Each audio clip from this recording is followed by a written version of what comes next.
Welcome to the Emily the Mystic Show. You're about to walk through a portal that leads to all things mystical, magical, spiritual, and supernatural.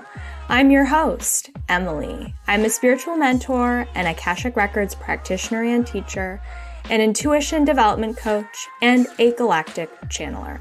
If you're an old soul on a self-discovery and healing journey, you are in the right place. We'll be diving in deep to some of my favorite mystical topics, including manifestation, past lives, the spirit world, energy, and so much more. Get ready to embrace your inner mystic and live your most authentic life possible. The portal is now open. And the portal has opened to my first ever guest interview here on the Emily the Mystic Show podcast. I am so excited to introduce you today to my dear friend, Erica of Les Roses des Rêves on Instagram, who is an incredible spiritual author, manifestation coach, and teacher on Long Island in New York. And we're going to have such a fun conversation today all about manifestation, past lives, galactic lifetimes, all the crazy and cool things that Erica has manifested.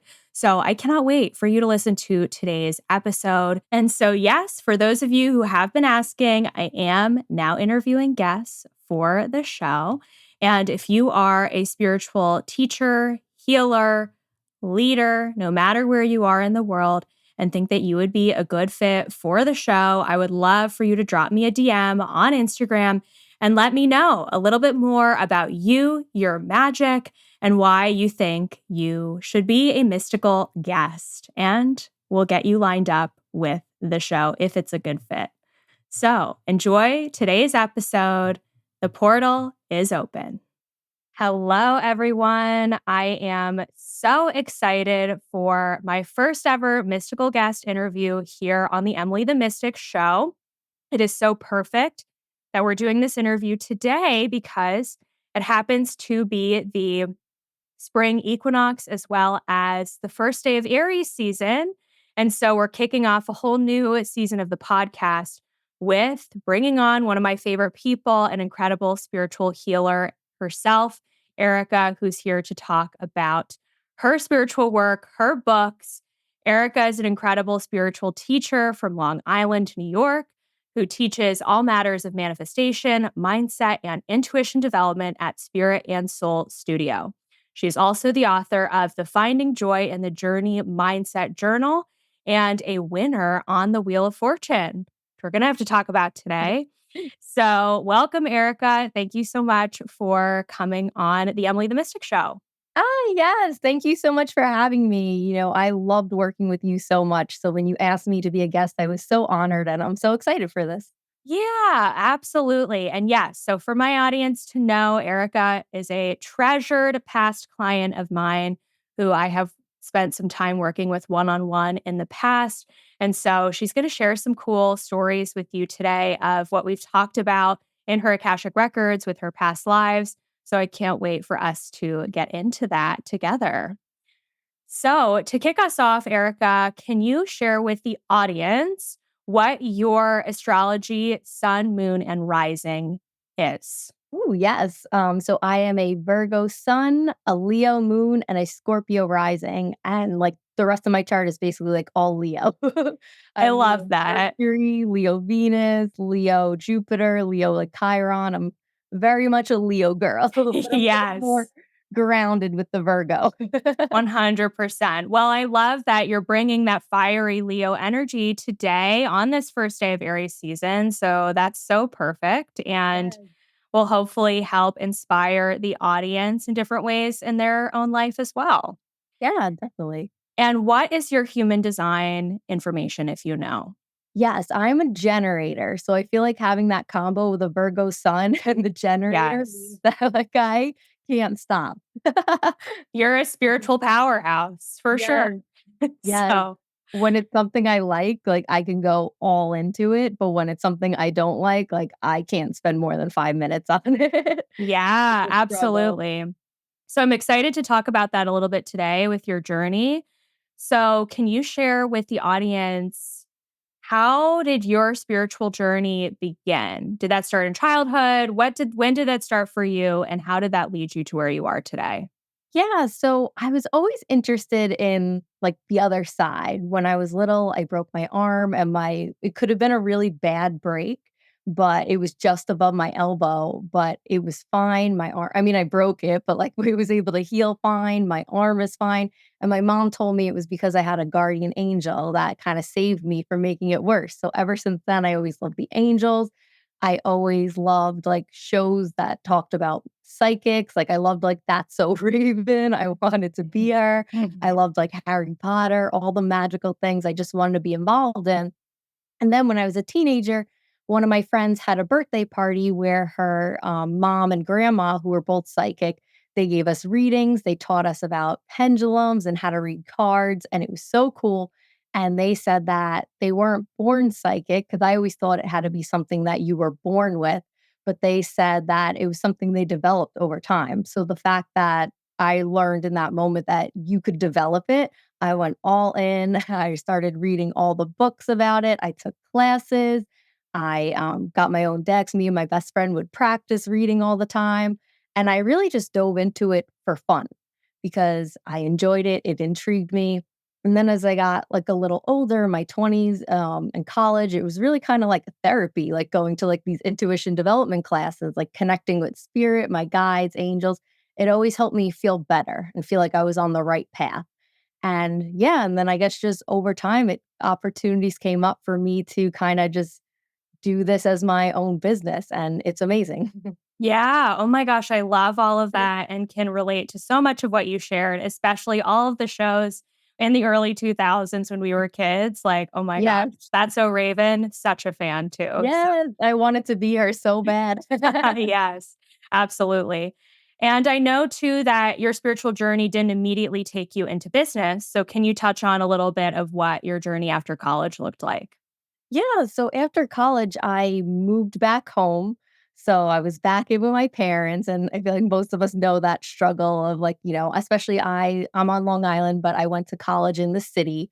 So I was having fun and living in Manhattan with my friends. It was great. And then I came home and like, I had to listen to my parents being like, unload the dishwasher, like, things like that. And then also like I love my college friends, and I feel like I clicked with them so well, and they were in other places. The people who were left in, like, my hometown and locally, I didn't really, like, vibe with them, so I just feel like I didn't fit in with them. It was a struggle for me to get a job after college.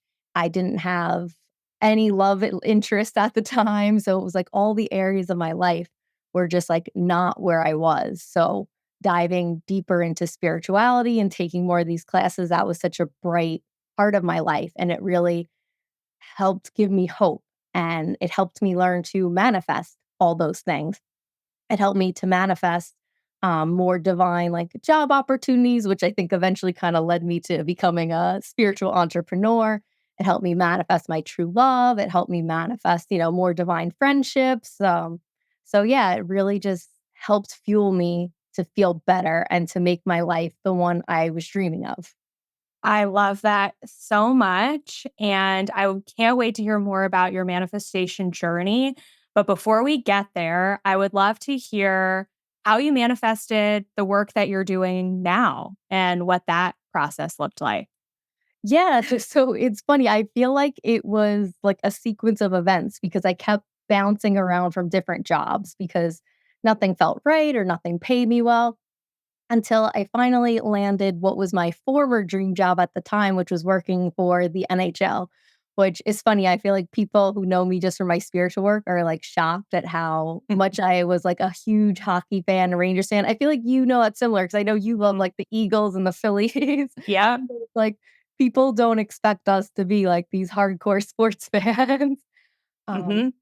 so I was so excited to work for the NHL. It was something I always wanted to do. And I was making like fun stuff. If anyone ever saw like the puck personality videos, like I did those.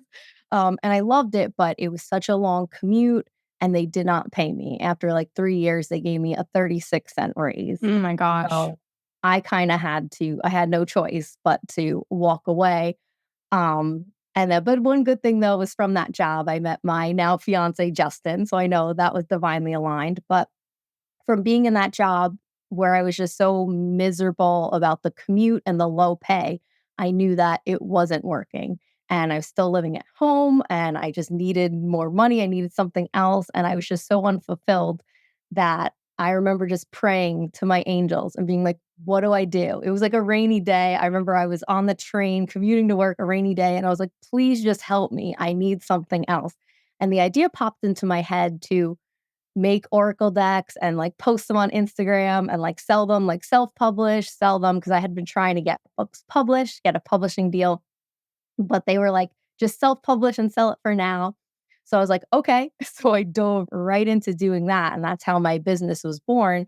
And so I just kind of put all my energy into growing my Instagram to creating these cards and decks. But through doing that, I kind of found that on my Instagram, I liked sharing more about manifestation and intuition other than just the cards. Like I didn't like just selling. I liked kind of teaching as well. And so rewinding back to my other job, the NHL, where I had to leave because they didn't pay me much. And then I got hired by a team, which a specific team, which I won't mention because it was the worst experience. I did not like this team beforehand, but I worked for them because they were going to give me the money, but they were very toxic. And then the universe definitely did me a favor. And during the pandemic, I was laid off. So I was like, okay, this is my chance to go full in to the spiritual business and doing this. Like I was offering readings. I was moving more away from self-publishing, and trying to get more publishing deals. And then not too long after I was laid off, I got a publishing deal for my journal. A woman like who was a fan of my Instagram account approached me. And not too long after that, I discovered Spirit and Soul Studio, which is in my hometown. And now I'm one of their teachers and their readers there. And I love working with them. They're amazing. So it was like all these things really led me to just it really pushed me and led me to being this spiritual entrepreneur. I love that. And one thing I know from working with you that I love about you so much is no matter what, you always lean in to your intuition, even if you're afraid of like what the outcome is going to be, or you're worried about money, or you're worried about just external things in your reality that are going on. You always just trust that it's going to work out. And you know that it does. And it always does for you, which I just think is so magical. Oh, thank you. Yeah, I always ask my angels for help because I'm always like, okay, they haven't let me down yet. They're not going to let me down. It's funny. Tiffany, the owner of Spirit and Soul, she always says that since she's met me, she finds myself being like, oh, what would Erica do? Like she would ask the angels for help. So when she has problems, she like asks the angels now because she said that I always am like, just ask the angels. Absolutely. And I think that's such great guidance for the audience to leave here with today with whatever help you need. And by the way, Erica, I just did an episode that our audience will be listening to from last week that's about spirit guides, including the angels. Oh, I love So that. perfect lead into that. You can always lean on your angels for help and guidance. Absolutely. And so tell us a little bit about what you do with Spirit and Soul Studio. Like, what do your readings look like? What do your offerings look like there? Talk a little bit about that. Yeah, so I do readings and classes. My favorite thing is teaching the classes. Every month, I usually will have a couple of classes. They're usually on different topics about either manifestation or intuition or working with the angels, things like that.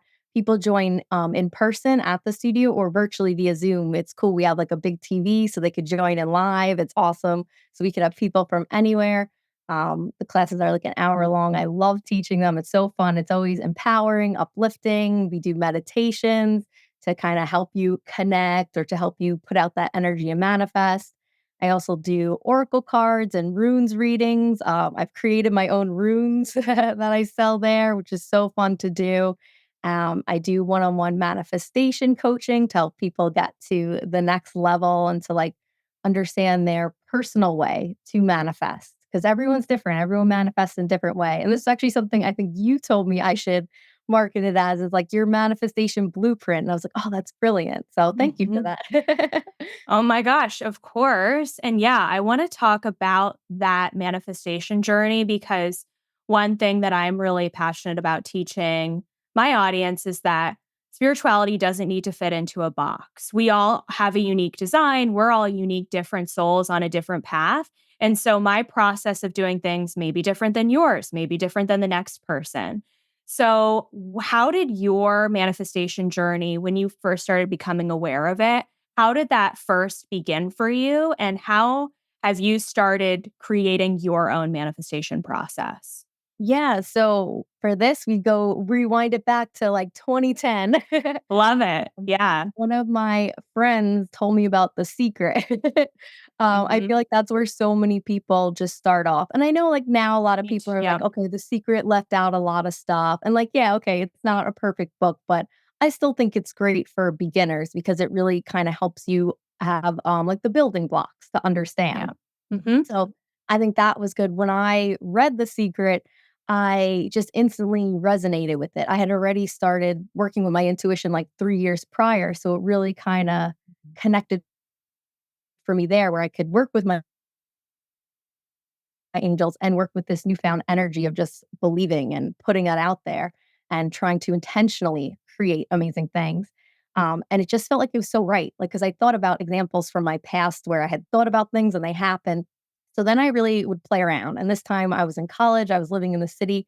So there's so much to play around with in Manhattan. Like I would try to manifest like free tickets to Broadway plays and it worked. I would try to manifest running into a celebrity and it would work or getting, just free things. I also actually used it to manifest my friends in college because, when I started freshman year, sometimes it's hard to find your people. But I remember like setting intentions and writing down like the exact type of friends I would want. And I would just like put it out there. And I believe like I had my good group of friends and I definitely magnetically attracted them. And all these years later, I'm still friends with all of them. So it's amazing. But yeah, so from there, learning how to manifest, like it really started with just playing around with what little Yeah. things I could do. And then it got to a point where I was like, "Okay, let's see if I could do the bigger things." And I feel like I have 2 kind of methods of manifesting, like, short term and manifesting, like, long term things. Like, when I knew I wanted to manifest the love of my life, I knew, okay, that was gonna take however amount of time. He probably wasn't gonna show up within the next 12 hours of me Mhm. setting that intention. So I feel like those are my 2 methods is when it's something short and quick where it's usually fun or, no wait times at Disney when I know I'm going that day. I will just visualize it happening and just fill myself with gratitude. I'll connect with my guides and I'll kind of tell them what I want. And I just repeat thank you and thank you over again. And I know in my core and being it's going to happen.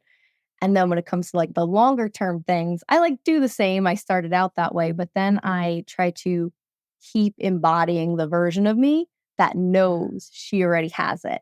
And I do that until it shows up. And I also like to celebrate. I like to pretend like I'm at the end of it, like, oh, I just received my book deal. Yay. Things Yes. like that. And that really helps too. I absolutely love all of that and such powerful tips and guidance for anyone on a manifestation journey. I would love to know what is your favorite thing that you've manifested, if you can pick one. Yeah, I say 2 things. I feel like I have to say Justin, the love of my life. Mhm. I remember actually I was binge watching The Office a lot, and I loved Jim and Pam, and I remember just feeling so deeply in my heart I want a relationship like that, like where they're best friends. And so I think it's no coincidence that not too long after that, I manifested the job at the NHL, where when working there, I started to become like super best friends with one of my coworkers. And then we started to slowly realize, like, oh, maybe actually more than friends, we're in love with each other. Mhm. And that was Justin, and we got together. And then my other favorite one is winning Wheel of Fortune. Yes. Yes. We have to talk about that too. Yes, definitely. That was so crazy. So, what's funny, and this is also about trusting your intuition, is a couple months before this, I was at a casino and I saw the Wheel of Fortune slot machine. And I just had this strong, overwhelming feeling like, I feel like I could win that. I could win the jackpot. Like that's going to help me. and So I played it, of course, and just lost all my money. I didn't put in a crazy amount because I was not gonna, you know, Mhm. blow $1,000. I think I did like $40. And then Justin was even like, "No, you feel this, like, here, like, I'll give you an extra 20, like, I believe in you." And I was like, "Okay," but then after that, I'm stopping, but I did it, lost that. So I was like, "That's so weird." I really truly felt like I could win this. Yeah. And then it's funny that then a couple months later, I realized like, oh, it was my intuition telling me it was the real show, not the slot machine. If not this, then something better is what I always like to say to my clients. Exactly. So it was so funny. But yeah, so like a month before that all happened, I did like an empowering money ritual because I really wanted to manifest like $20,000. So I sat down in my room. I wore like my most expensive dress. I put a circle of cash around me.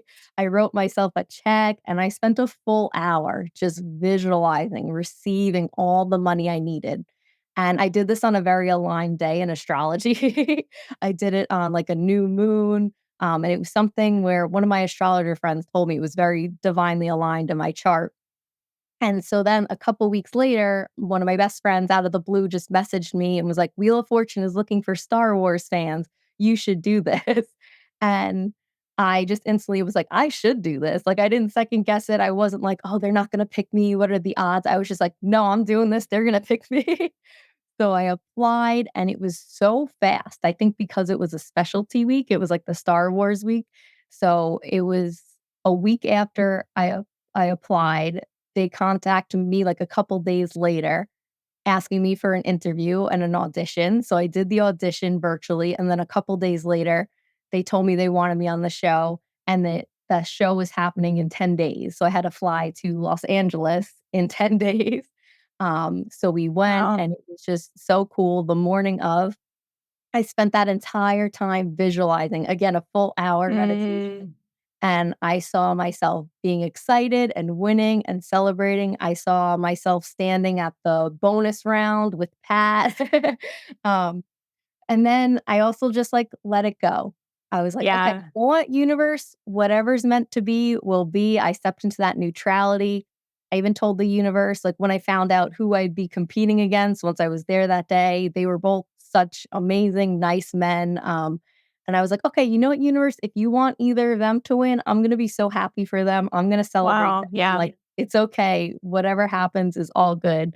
So yeah, so I think it was that combo of being in neutrality and accepting whatever outcome the universe wanted, but also having spent the time really like believing that it was possible for me. That's definitely what made me actually win. And it was what I won was 28,000. So I got even more than what I had initially set in that ritual. That's incredible. I mean, congratulations. Like, Thank you. what coolest manifestation story. One of the coolest ones that I've heard. So I love Yeah. that so much. It was so awesome. I think it's so powerful what you said because I totally, in my own life, my own manifestation practice, for me, those two core pieces of believing and surrendering and letting go are so huge and so instrumental. So, would you share with the audience some tips that you feel like could help them with manifesting both money? And then we can talk about love too. So, let's Yeah. start with money. Yeah, so money, I like to think of it as like money is a neutral energy. Like I try not to Yeah. put all the pressure on it because I feel like when we put the pressure on it of like, I need this, that's when, we push it further away. So I just try to think of like money's here to support me, money's here to help me. And I think also giving, the intention of what you wanna use the money for. Like, when I had $20,000, I was like, "Okay, I wanna clear out some debt. I want to put this towards moving away." Like, I told the universe what I wanted it for, and then I kinda also Yeah. focused on the outcome of having that. Because I find sometimes it's easier to manifest the experience rather than the money because of the value we put on money. So if I saw myself more like being so excited my credit card was debt free Mhm. or like, being so excited that I can afford whatever it is I want, that vibe kinda definitely helps me with money for sure. I am obsessed with everything that you said and have definitely found the same for me in my own life. And as a business owner too, like we're so often, we see people on social media talking about, oh, you have to manifest a specific amount of money a month as your like business goal, or it's good to have like a set amount of money as a goal to manifest. But that honestly doesn't work for me. So, Yeah. what I have found for myself is exactly like what you said. If I have a list of things that I want to spend the money on, then and I have a specific outcome that I want, the money always shows up for the things that I want.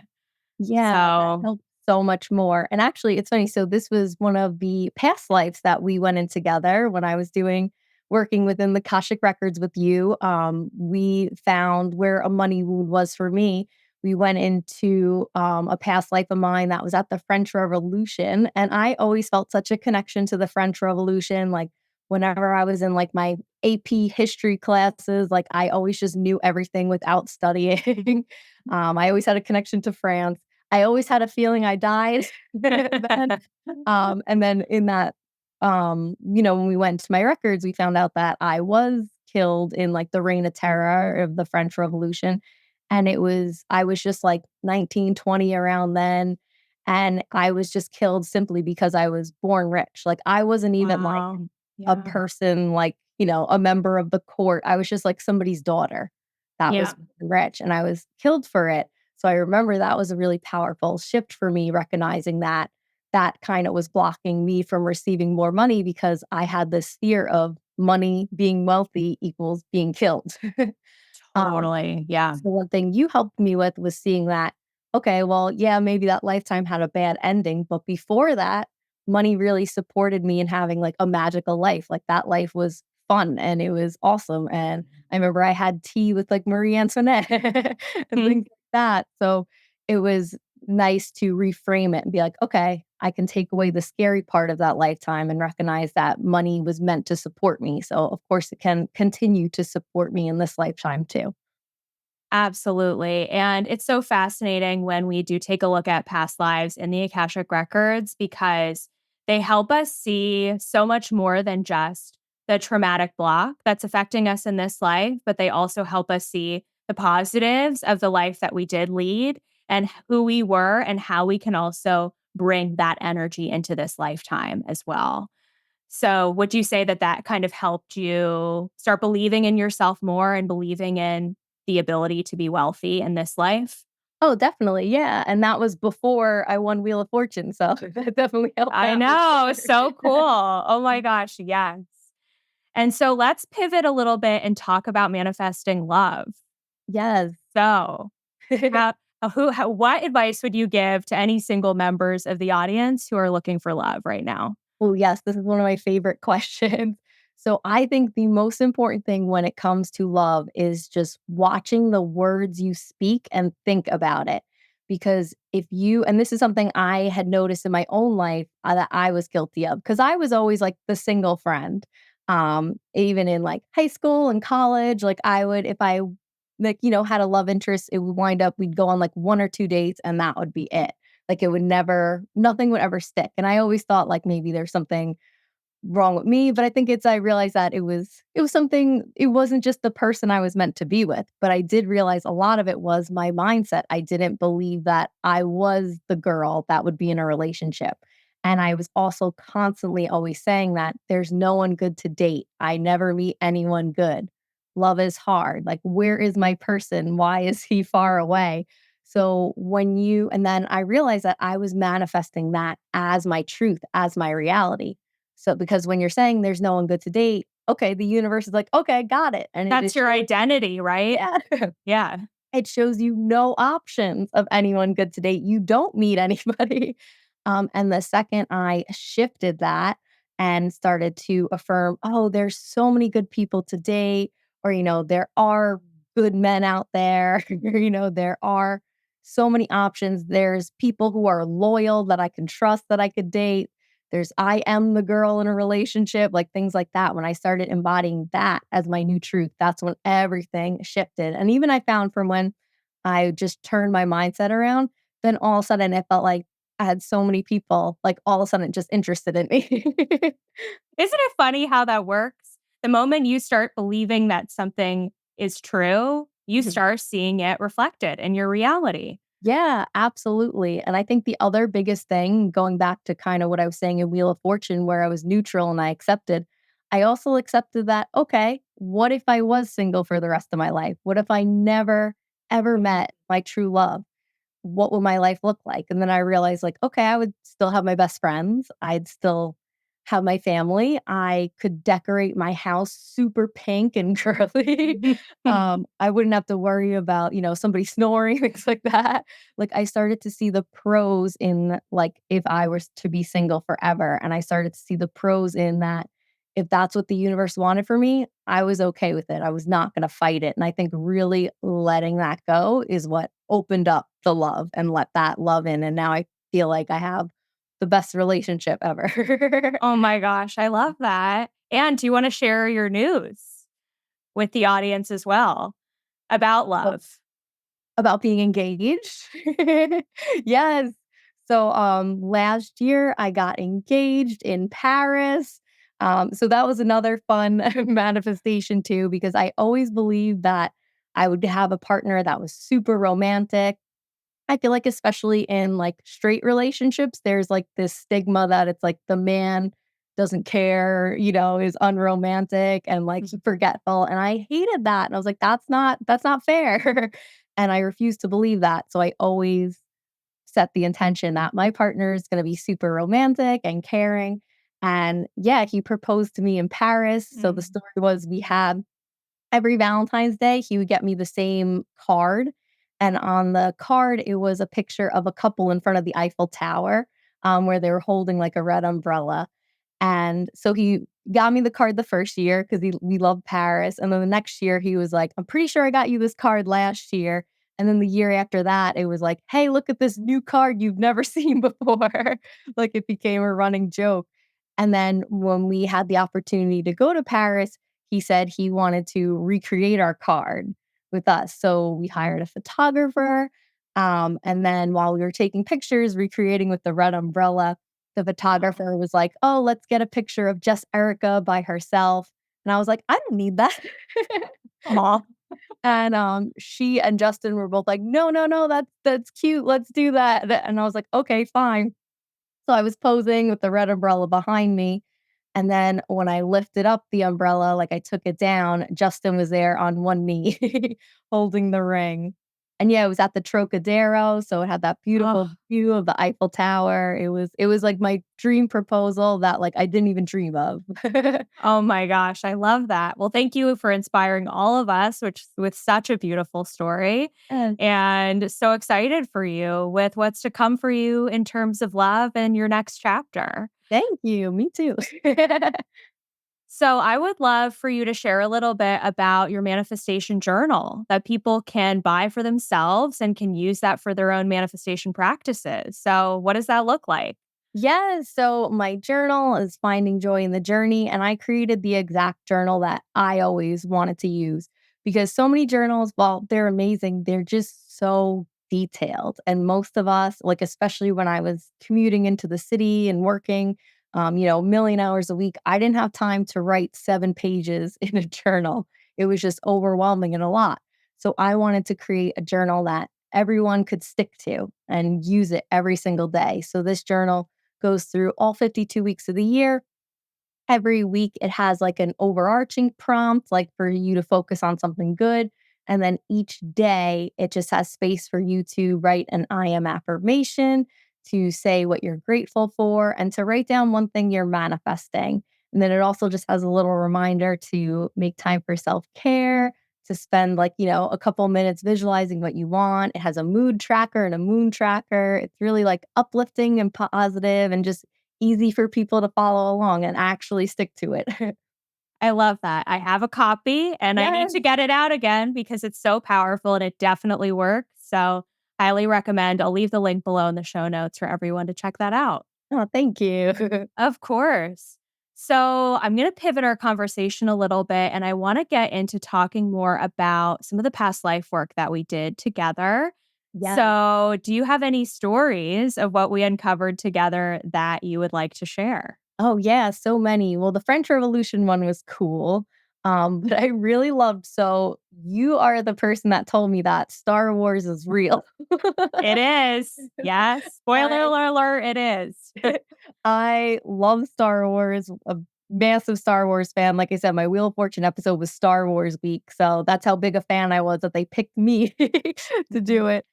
You had told me that Star Wars really happened in like the Orion galaxy, like there was Yeah. like an empire that took over and a rebellion, and that was so cool. So I remember asking you if I could see one of my galactic past lives because I really wanted to learn about that.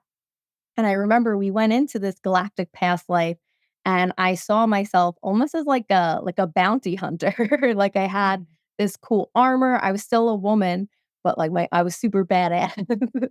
And in that lifetime, it was something where like the village was being attacked by raiders and I saved it. I helped save the village. And the people were very grateful for me, but I like carried the guilt that I couldn't save everyone because there was a few people and especially like a few children I remember that didn't make it.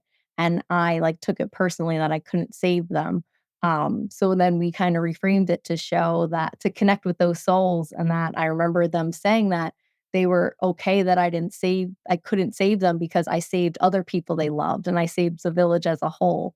And that was awesome and so cool to see. And I was like, oh, this is why I love Star Wars. Because I Yes. lived it.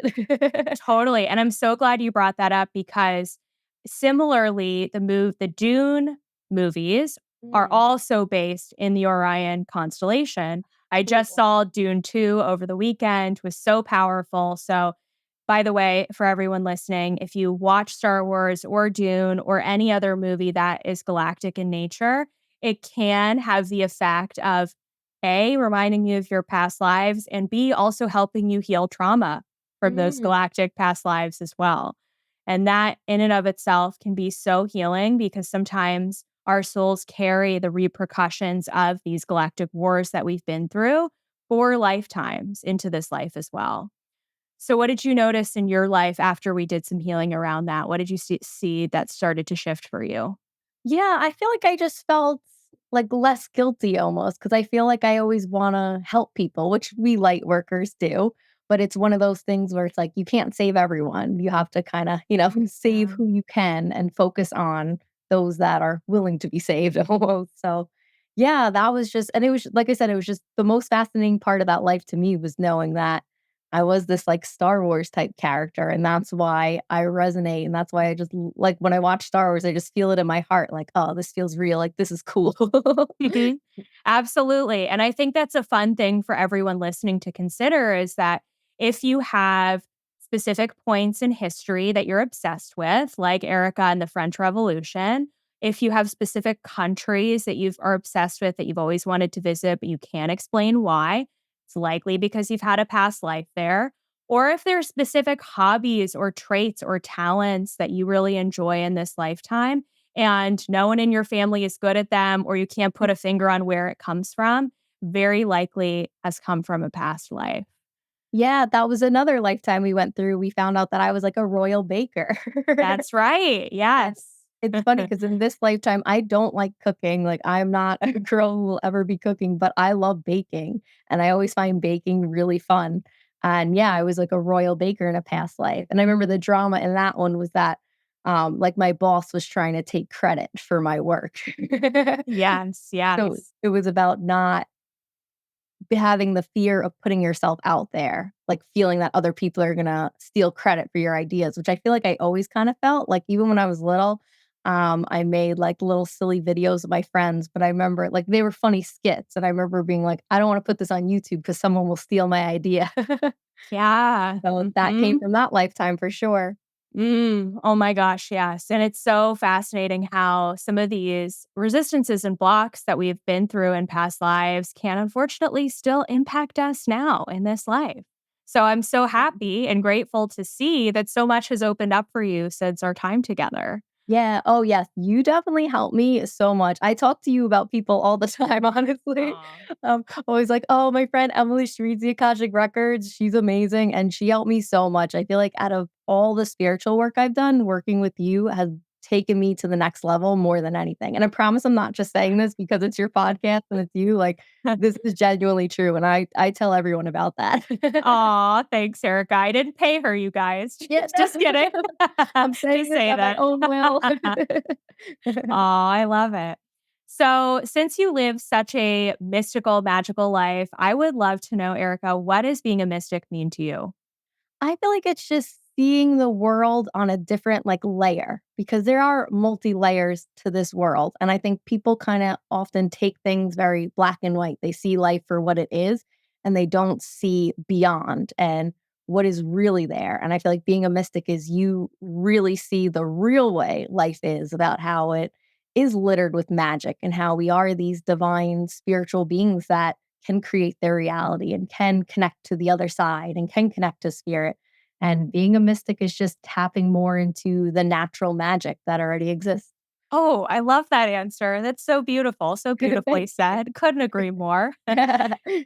And what is a piece of guidance that you would give someone listening to start living a more mystical life? Just trying to connect with spirit. I personally found like working with the angels, but like for someone else, if that's working with the fairies, working with like, galactic beings, like I know you do, like connecting to one of those ethereal beings, I feel like they help so much and they help you believe and they help kind of send you proof of your magic. So just playing around, getting to know them, working with them, and really just also playing around with manifestations, seeing what magic you can create. Like try to do little things. And once you've proven you can manifest something little and cool, you'll see that you can manifest the big stuff too. Oh my gosh, yes. Starting small really helps build the trust in yourself It and in does. your guides as well, that they're here to support you. Absolutely. Oh. And share a little bit about what you have going on right now with Spirit and Soul Studio. What classes are you teaching? What readings are you offering? I'm sure everyone wants to know. Yeah. So coming up soon, I'm going to be doing my intuition development group. That's something we're doing like the first round now. So I had like my first group of 10. They're almost done with it. And so we're going to be restarting the group for a next set of people. And it's all about tapping into your intuition, learning how to connect with spirit, learning how to properly read divination tools like oracle cards and runes, connecting to past lives, and you get to practice reading others. And that's a group that you can join in person or virtually. So you could live anywhere. And also at Spirit and Soul, we have some like day retreats coming up about manifesting. I have another class coming up about like manifesting your dream career. Yeah, and I'm always available for one-on-one manifestation coaching to help you get to that next level. I'm always available for oracle cards and runes reading. So yeah, just all the mystical things. I love it. So many cool things that you have going on. Yeah. So, is there anything else that you feel called to say or to share that we didn't talk about today? Um, no, I actually, you know what? Actually, I do feel like I have one other cool lifetime real quick. Yes, go That for you it. took me into. I remember we wanted to see a fun one, and so you took me back to see my first lifetime with Justin and my fiance. And I remember seeing it was like centuries. It was so long ago, and it just proved that that's why we had this connection because we've always, we've incarnated together in many lifetimes. And in this one, it was super cute. It was like I worked at a restaurant, like an old bar, and he was like a blacksmith and he worked locally in the town and he always came in to talk to me like Oh my every single day. Yeah, and I remember with the scene we saw, he had told me, "Oh, the food's not that great here." Like, implying that I was the reason that he always came. And I thought that was just so cute because my guides told me that every lifetime we've incarnated together, he's always loved me and I've always loved him too. So like that was so special that when we saw that. So thank you. And yeah, thank you for all the work we did together because you helped me understand so many layers within my own life. You helped me heal so much. I definitely took off to the next level after working with you and I always want to work with you again. Aw, thank you. And I love that so much. And also, I want everyone to know too, when we discover your past lives, they don't have to be negative necessarily. They don't have to be traumatic. Oftentimes, we do need to take a look at those things because they are blocking you in some way in this lifetime. But sometimes it's actually really important to go back to the positive experiences, like Erica was saying, and revisit things that you have had and have experienced, the love that you've had, the money that you've had in your past lives, because you're meant to have it in this lifetime too. Yeah, I love that. Oh, yeah, and with you, I remember we also took a look into the future and we saw some other cool things coming, and that was really reassuring and helpful to me to see like, okay, I have fun things coming, like this is definitely in my future. I know without a doubt I cannot fail. So that's always good to look into too and to kind of give you the confidence. Yeah. So for the audience to know, Erica's speaking about in my mentorships, I do both a combination of both past life work with you as well as future manifestation work with you. We always are working towards an end goal or some intention that we have of something that we want to create together. And so combining the best of both worlds with the past and the future really helps us set you on that trajectory. It does. It was awesome. Yay. Any other cool things that you have to look forward to, either in personal life or in business that you feel called to share? Um, yeah, because I have my wedding later this summer, so Yay. that's exciting. So that's probably the thing I'm looking forward to the most. Yes, that's huge. Oh my gosh. Well, congratulations on all of the above. And thank you for sharing your gifts with us today. It's been a joy to have you on the show. Thank you. Yeah, it's always a pleasure to connect with you. So thank you for having me as a guest. And let everyone know where they can find you. Yes, so I'm on Instagram at La Rose de Rêves, which is French. I told you I always loved France. That's like LAROSEDESREVES. It means the rose of dreams. Love that. Yeah, So yeah, I'm most active there on Instagram. perfect. And Erica's information will be in the show notes for everyone to check out. So go follow her. So thank you, Erica. Enjoy the rest of your day. Awesome. Thank you so much. You too. Bye.